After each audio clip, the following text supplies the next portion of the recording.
tutorial on how to use ChatGPT deep research to actually repurpose the assets that you already have. I'm sure all of you have some sort of seller's guide. We're not trying to create more work here. We don't want to create more assets. We're trying to reframe the way we and be very, very resourceful with the assets that we already have. And I'm going to show you exactly how we can do that now using ChatGPT and deep research. If you don't know what deep research is, it's this function here on ChatGPT. So before I've put in this prompt, I have turned on deep research mode. And you can see here the prompt that I put in. Simply change this to your own market. I want you to research the residential real estate market in Tampa, Florida for single family homes. This can be whatever your niche is. If you're in commercial, that's fine. If you're in luxury, that's fine. And find as much info as possible on stats that pertain to buyers and sellers in the area. I want to have a crystal clear understanding of exactly what is going on locally in this market. Once again, depending on what your niche is, guys, answer these accordingly. You don't have to copy me. This is simply but a framework and a guide. You can see here, I've answered the time frame as the last year, the price range as mid to luxury. For buyer and seller type, I've done all segments. And for key metrics, I've focused on inventory and pricing trends. And then in terms of geographic focus, I find that most databases are spread much wider than you actually think. As an accumulation of your marketing efforts and networking throughout the years, they will not be concentrated to the area that you probably like to focus on. So cast a wider net when it comes to geographic focus, in my opinion.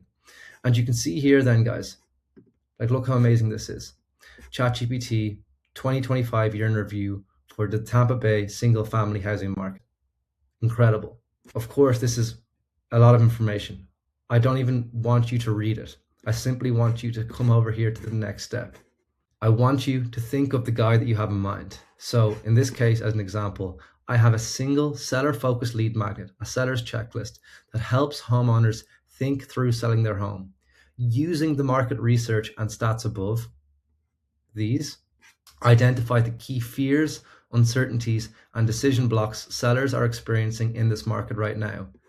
Then reframe this same lead magnet into 10 different positioning angles, where each angle speaks directly to a specific seller's pain point, reflects current market conditions, pricing pressure, inventory, buyer hesitation, timing risk, etc., would realistically prompt a homeowner who is thinking but undecided to reply yes, to get them off the fence, to get them to raise their hand. That is what we're trying to do here using these assets. For each angle, provide a short, natural sounding title, the specific seller concern it speaks to, and why this angle would resonate right now in this market. Start to see how, and then based on whatever way you use to market your database, guys, we can actually get ChatGPT to write the copy for us.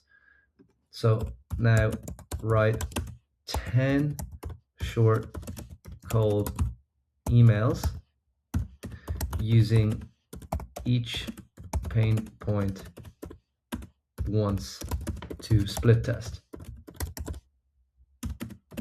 I want to copy and paste these.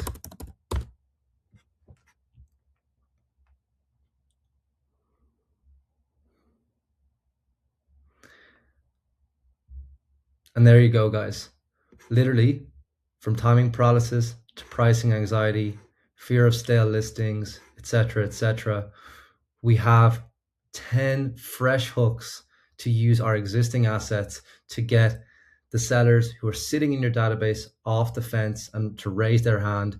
And then we can move forward with actually trying to convert them and pushing them towards conversations with you by first winning trust and depositing goodwill with the actual lead magnet. So the next step is obviously get this lead magnet to them as soon as possible.